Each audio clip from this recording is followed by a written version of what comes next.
আমাকে অনেকেই বলে ইসলাম আসলে কি হবে। আমি কি, আপনি ভয় পেয়েন না, ইসলাম এমন একটা পরিবেশ সৃষ্টি করবে যেখানে আপনি ভালো হয়ে যাবেন।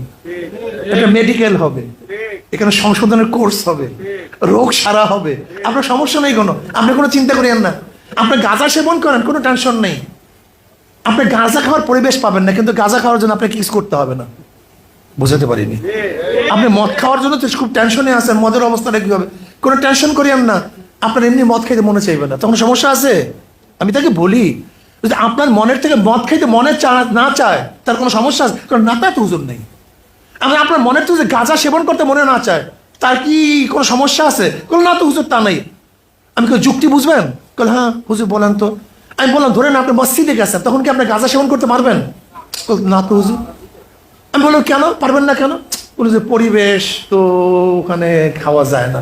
আমি তো ঠিক ইসলাম আসলে পরিবেশ সৃষ্টি হবে, খাওয়া যাবে। আপনার ভয় নাই, কোনো টেনশন নেই, আপনি চিন্তা করেন না। ইসলাম আসলেই কি হবে, সমস্ত মহিলার বস্তাবন্দি হয়ে যাবে। ইসলাম আসলেই কি হবে, সমস্ত মহিলার আবদ্ধ হয়ে যাবে। অথচ ইসলামের মধ্যে যেই পরিমাণ মুহাদ্দিসা আছে, নারী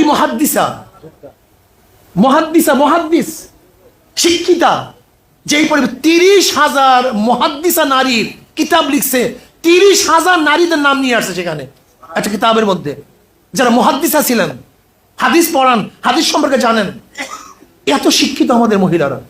আম্মা জান আয়েশা সিদ্দিকা রাদিয়াল্লাহু তাআলা আনহাকে বাদ দিয়া গোটা ইসলামী জগতের কেউ কি আলেম হতে পারবে? আমাকে বলেন তো। হ্যাঁ, এটা আমাদের উস্তাদ।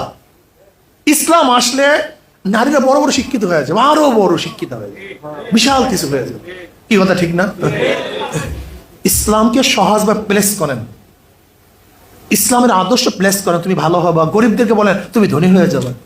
ইসলাম আসলে কি হয়ে যাবো? তুমি নিশ্চিত ধনী হয়ে যাবো, কোনো সন্দেহ নেই, একেবারে ধনী হয়ে যাবে। তুমি দরিদ্র সীমার উপরে চলে যাবো। বিধবাকে বলেন ইসলাম আসলে তোমার কোনো টেনশন না, তোমার পেটের টেনশন রাষ্ট্র করবে, তোমার বস্ত্রের টেনশন রাষ্ট্র করবে, তোমার খাওয়ার টেনশন রাষ্ট্র করবে। মেসকিনকে বুঝান যদি ইসলাম আসে তুমি আর এতিমের মতো এরকম থাকবে না, তোমাকে কেউ লাঠি গুথা মারবে না, রাষ্ট্র তোমাকে জিম্মা নিয়ে নিবে। সমস্ত জিম্মা কার? বলেন, এতিমদের জিম্মা কার? মিসকিনদের কার? অবহেলিত মানুষের জিম্মা কার? সব রাষ্ট্রের। কাজে আসো, ইসলামী হুকুমাত কায়েম হলে আমার যুবক বাবাদের অধিকার ফিরে পাবে, আমার মহিলাদের অধিকার ফিরে পাবে, গরিব দুঃখী মেহমান মানুষের অধিকার ফিরে পাবে। এজন্য আসুন আমরা ইসলামী হুকুমাত কায়েম করি, সহজভাবে বোঝাবার চেষ্টা করি।